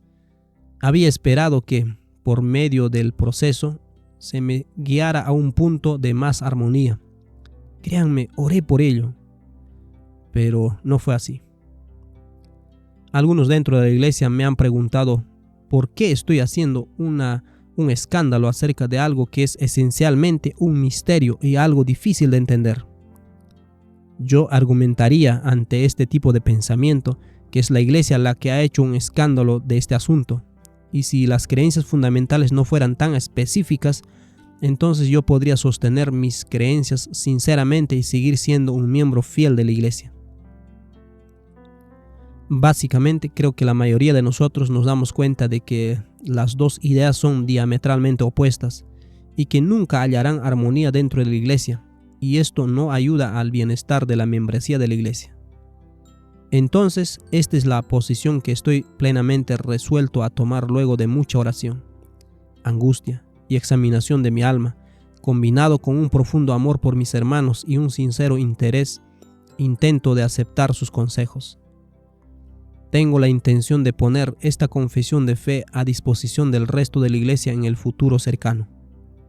Les hago la petición de que hagan todo lo que necesiten para salvaguardar tanto mi conciencia como la Iglesia en su totalidad, ya que el BRC me ha dicho claramente que no existe flexibilidad en las creencias fundamentales.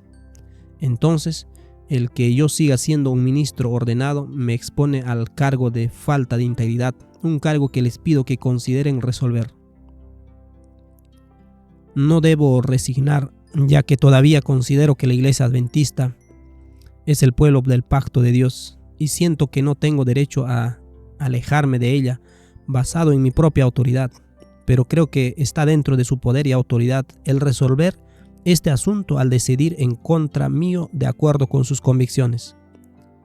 No me opondré a tal acción, ni hablaré mal del liderazgo por hacerlo. Al terminar, deseo agradecerles a todos por considerar esto. Y finalmente les apelo que Cristo es en verdad, el Hijo de Dios, y aquel que tiene el Hijo tiene la vida. He hallado en el Hijo unigénito la perla del gran precio, por la cual gozosamente venderé todo para poseerla. Fielmente suyo, Adrián Evans.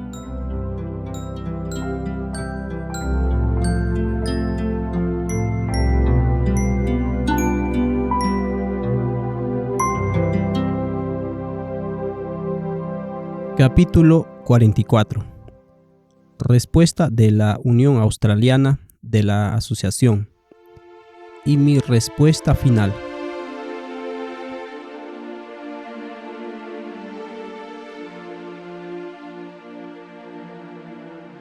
...18 de mayo de 2009... La Unión Australiana de la Asociación a Adrián Evans. Gracias por su carta del 13 de mayo del 2009 al Consejo de Presidentes de la Asociación de la Unión Australiana, en la que me mostró una auténtica transparencia en lo que respecta tanto a su posición teológica como al proceso con los dirigentes de la Iglesia. Hubo admiración por su transparencia, pero ciertamente una preocupación unánime por su posición y decisión. Los presidentes de la asociación locales, en consejo, le piden que reconsidere su postura y acepte el consejo más amplio de su iglesia, especialmente a la luz de la importante revisión que ha llevado a cabo el Comité de Investigación Bíblica de la División del Pacífico Sur.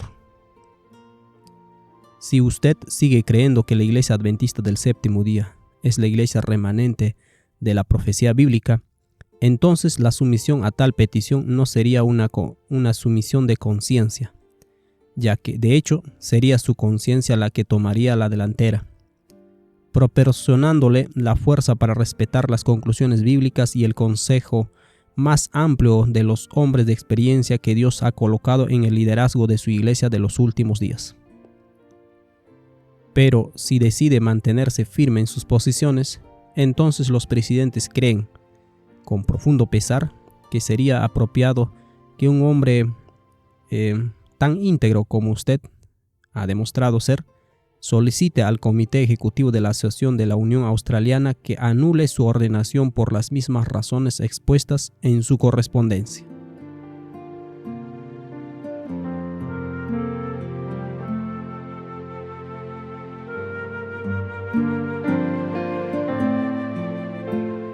Mi respuesta, 18 de mayo del año 2009.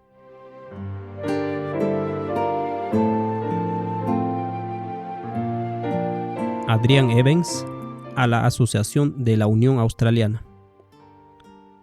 Queridos hermanos, gracias por su correo electrónico. La única base sobre la cual puedo reconsiderar mi posición es sobre la base de la convicción de las Escrituras a mi conciencia. He pedido repetidamente que se me muestre de las Escrituras donde estoy en error. He hecho todo lo posible para llevar mi conciencia a la posición de la iglesia, pero no soy capaz de hacerlo, porque la iglesia no ha logrado convencerme de mi error. Si usted hubiera tenido la oportunidad de leer mi documento, podría tener una mejor comprensión de mi forma de entender la posición de cabeza, la sumisión y la autoridad. El problema con su apelación a que aplique mi creencia de que la iglesia adventista es la iglesia remanente como base para abandonar mis convicciones personales a la sabiduría más sabia y colectiva de los hermanos es que se acerca mucho a una doctrina de infalibilidad y de que la iglesia no puede errar en doctrina. Esto es como pedirle a una esposa que confíe en su marido pase lo que pase, y ambos sabemos que esta es una línea de razonamiento muy peligrosa. La Biblia dice claramente, como al Señor. La Biblia está repleta de ejemplos del pueblo de Dios en apostasía, y sin embargo Dios no las había abandonado, sino que les ha dado tiempo para reconsiderar su posición. Es en este sentido que todavía respeto el remanente de la iglesia adventista del séptimo día, ya no como poseedora de la verdad presente, sino como una institución en grave peligro. Pero no estoy en libertad de alejarme de este pueblo del pacto hasta que Dios mismo lo determine. Hacerlo sería adelantarme a él. Como me considero adventista del séptimo día y parte del pueblo remanente de Dios, mantengo el derecho de presentar mi comprensión del mensaje adventista, ahora que me he sometido adecuadamente a la iglesia para que cambie mi posición, y sin embargo, mi conciencia sigue inalterada. Quise ofrecerle la oportunidad de resolver el conflicto eclesiástico que sobrevendrá una vez que expresa abiertamente mi posición, la cual sostengo que es completamente adventista y muy defendible bíblicamente. Esperaba que nos hubiéramos ahorrado muchas controversias, pero parece que no va a ser así. Respeto tu derecho a verlo de otra manera. Pedirme que anule mi propia ordenación demuestra una lamentable falta de comprensión de mi posición y de la cuestión. No puedo hacerlo porque aprecio mucho la posición de ministro ordenado de la Iglesia Adventista del Séptimo Día y no la abandonaré a la ligera. De hecho, mi posición actual es parte de mi deber para con mi iglesia de apelar, protestar y velar en los muros de Sión. En mi amor por todos ustedes, les pido que reconsideren que Cristo es realmente el verdadero Hijo de Dios. Bendiciones. Adrián Evans.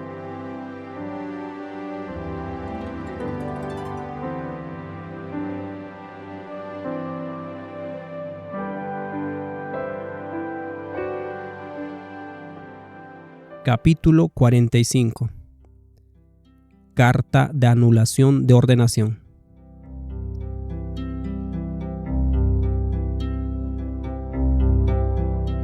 Iglesia Adventista del Séptimo Día, Asociación de la Unión de Australia, Limitada, 24 de diciembre de 2009. Querido Adrián, tu ordenación. Como siempre es el caso, aquellos cercanos a usted y la iglesia en general habrían experimentado un gran gozo cuando ingresó al ministerio de tiempo completo de la Iglesia Adventista del Séptimo Día. Era nuestro deseo y el suyo, en ese momento, que este fuera un llamado de vida. Pero se ha producido una tensión trágica entre usted y su iglesia, y esto nos entristece.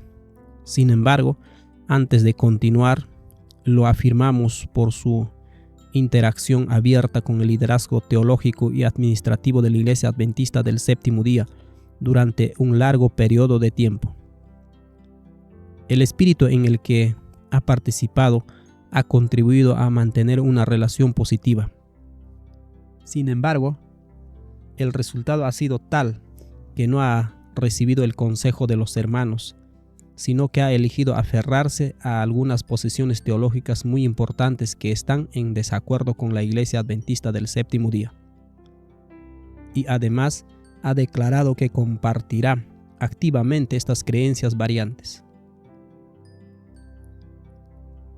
Usted mismo reconoce que sus puntos de vista se oponen a las creencias fundamentales de la Iglesia Adventista del Séptimo Día, que incluye la doctrina de la Trinidad, la divinidad coeterna de Jesús y la personalidad distintiva del Espíritu Santo. Se le han transmitido muchos consejos de los principales líderes de la Iglesia, incluidos el Comité de Investigación Bíblica, el Dr. Paul Petersen y el Dr. Neil Watts, pero sin efecto. Es su afirmación de que la Iglesia Adventista del Séptimo Día ha entrado en apostasía y ya no sostiene la verdad presente, al mantener su posición y defender la enseñanza de doctrinas variantes. Ha anulado su ordenación como ministro de la Iglesia Adventista del Séptimo Día. Por lo tanto, debo informarle que, con profundo pesar, la Junta Directiva de la Conferencia de la Unión Australiana, en armonía con la política de la División del Pacífico Sur, se adjuntan las secciones pertinentes de esta política. EMP 1005, sección 4B.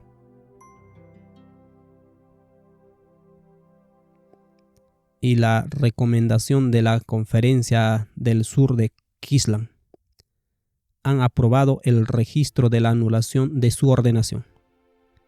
Si bien sus elecciones han exigido un resultado tan triste, estoy seguro de que sabe que el liderazgo de la Iglesia anhela un momento en el que pueda optar por volver a creer, como lo hace la Iglesia Adventista del Séptimo Día, en aquellas áreas en las que actualmente se encuentra en oposición.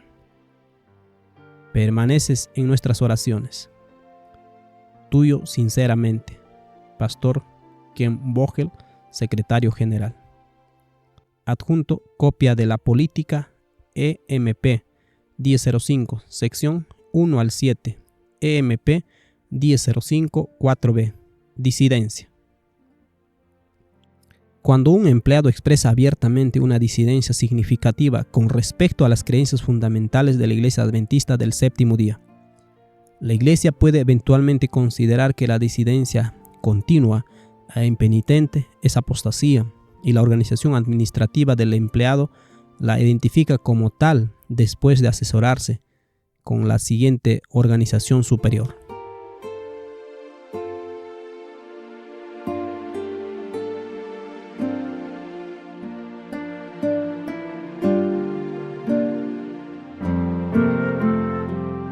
Capítulo 46. Confesión y pedido de disculpa.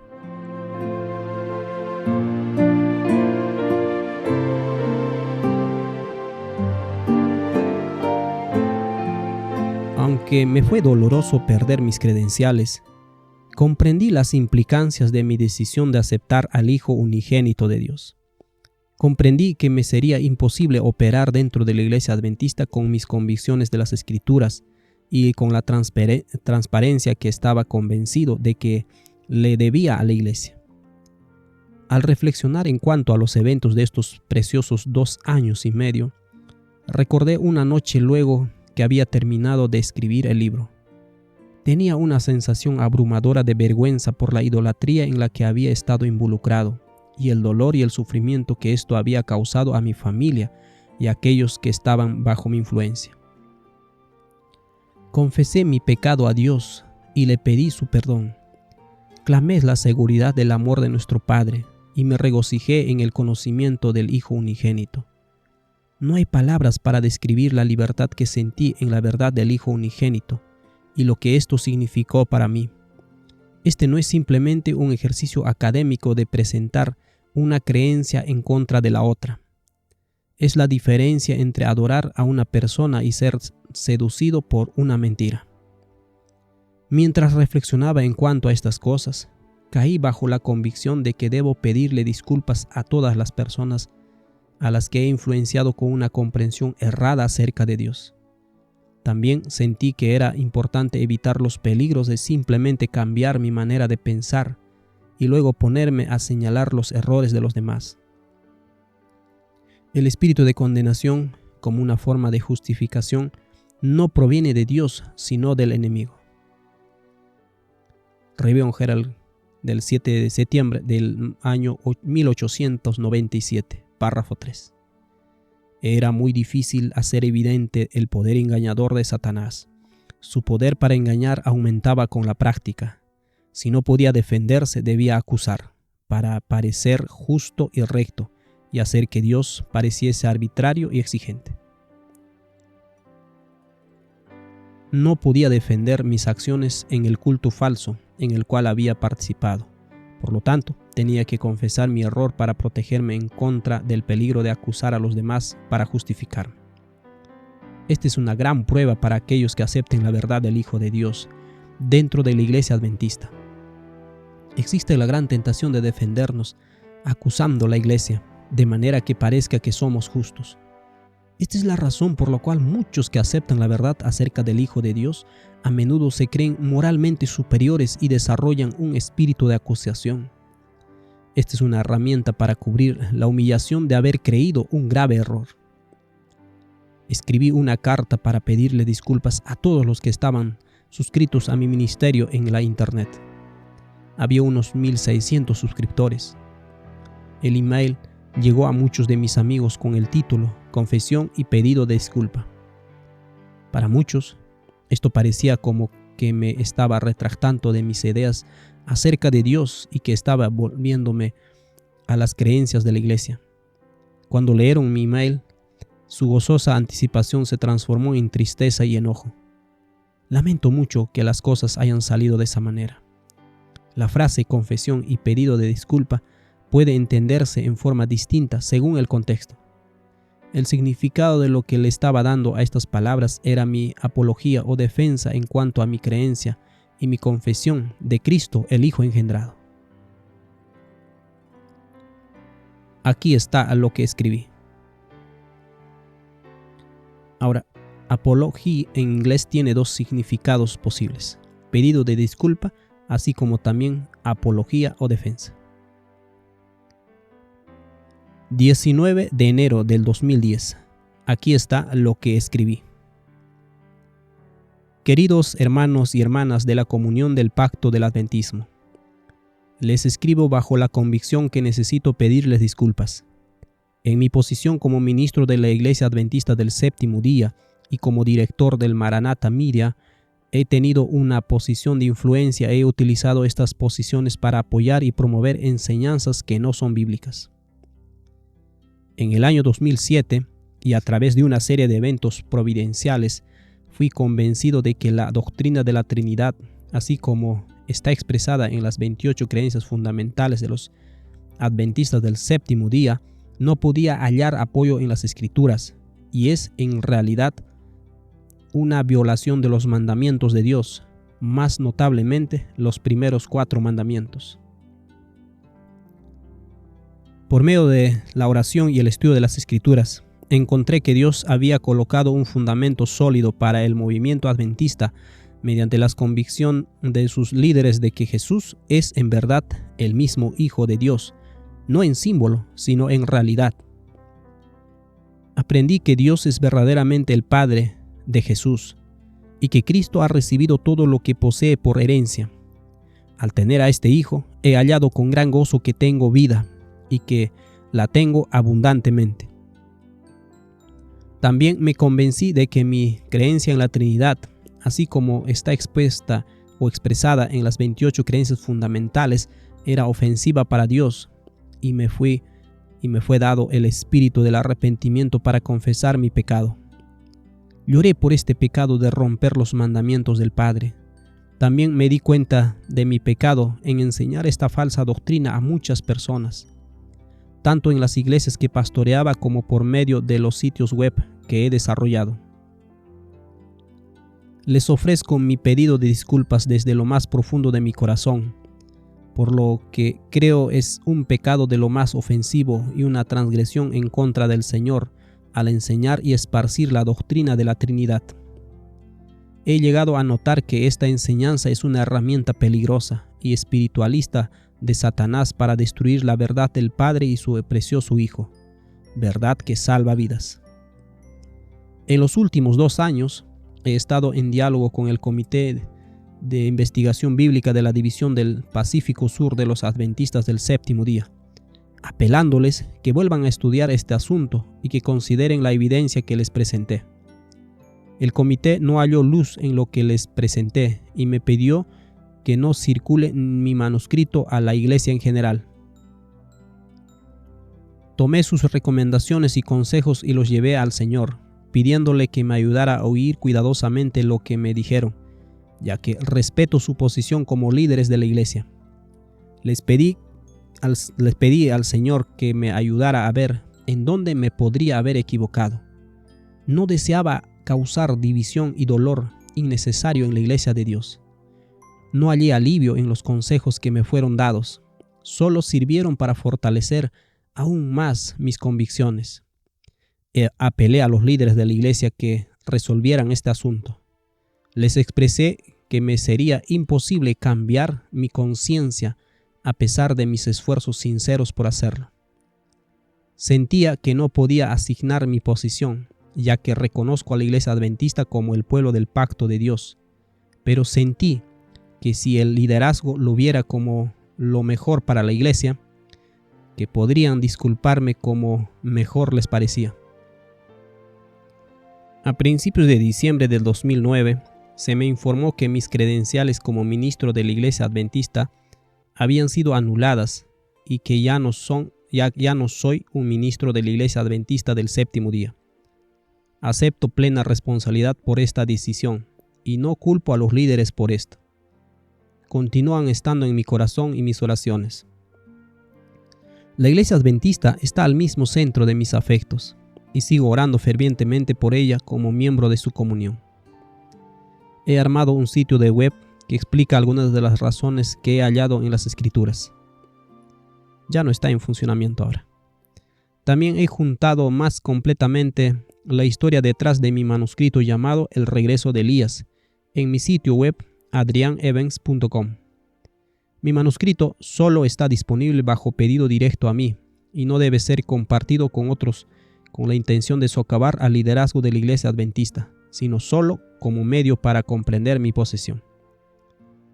Esta situación cambió luego de que me desglosaran en junio del 2012. Como podrán imaginarlo, esta ha sido una época muy difícil.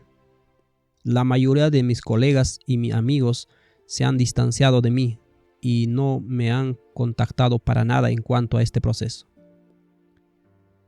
Comprendo plenamente que al recibir esta carta podrías sentirte confrontado y hasta ofendido. Entenderé completamente si deseas evitar venir a mis sitios web o utilizar mis recursos. Esto es enteramente decisión tuya. Solo pido, si encontraste algún valor o consuelo en mi ministerio o amistad en el pasado, que sigas el mandato bíblico de examinar todo y retener lo bueno.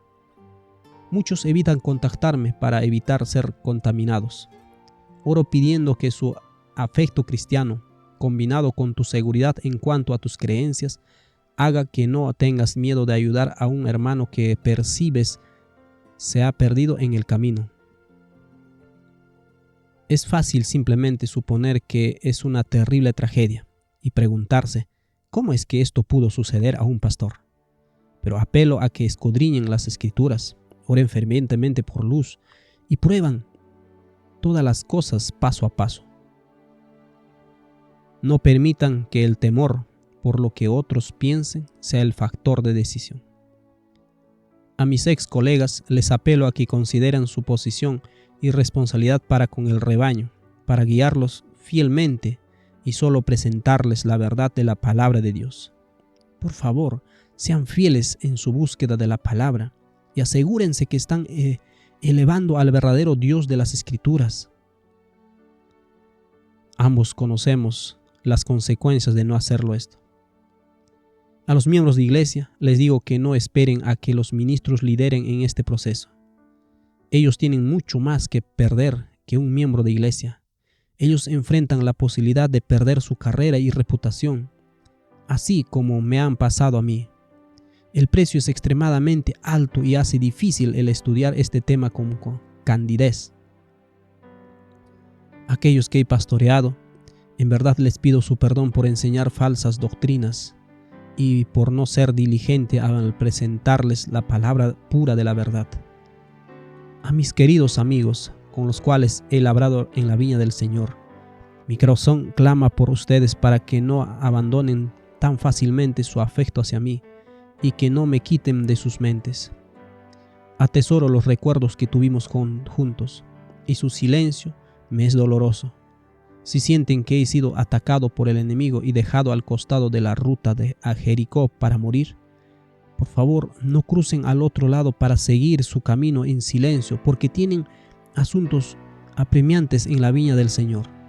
Si creen que estoy errado, ¿dónde están sus palabras y su toque amoroso y solícito? ¿Es acaso realmente su política la de dispararle al herido y tirarlo en la zanja?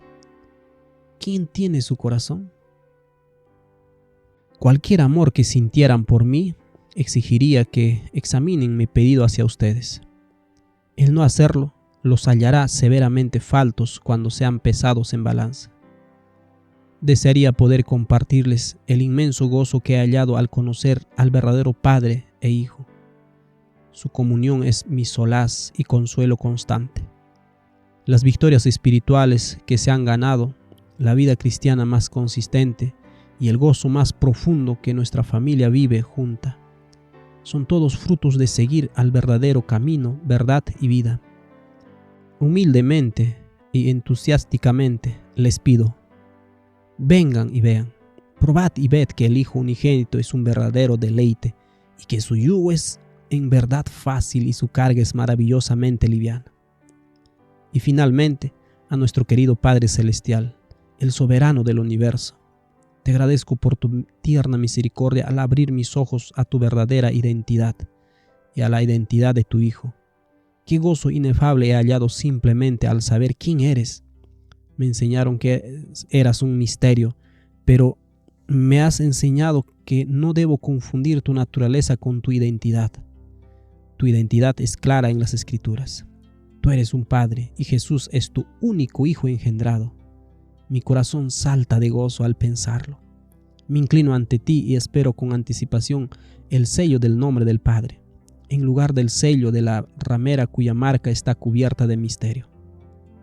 Padre, triunfarás sobre tus enemigos y tu Hijo en verdad será exaltado como en nombre sobre todo nombre, para tu gloria. Que venga tu reino rápidamente, es mi oración, en el nombre de tu maravilloso Hijo, el Señor Jesucristo. Obviamente este email tiene un alto grado de emoción. Recuerdo aquel momento en el que estuve sentado frente a la computadora, listo para apretar la tecla Enter y enviarlo a todos mis amigos y conocidos. ¿Realmente quería hacer esto? La verdad me era abrumadoramente clara desde las Escrituras, así que decidí seguir adelante. Estoy consciente de que varios de mis amigos se sintieron profundamente ofendidos por lo que escribí. Reconozco que algunas de las expresiones eran muy fuertes, pero esto no era solo por mi rechazo a la Trinidad, sino por mi afecto hacia la Iglesia. En retrospectiva, podría haberme expresado con más suavidad, pero cuando se unen todos los elementos que estaban en juego, siento que cumplí en amor con mi deber de advertir a la Iglesia del gran error que se ha hecho al rechazar al Hijo engendrado de Dios. Hubo tantas preguntas sin responder que se resolvieron, y tanta confusión que se esfumó cuando fui guiado a la verdad del Hijo unigénito. No puedo expresarles plenamente el gozo que sentí cuando se me reveló a Jesús, el Hijo unigénito.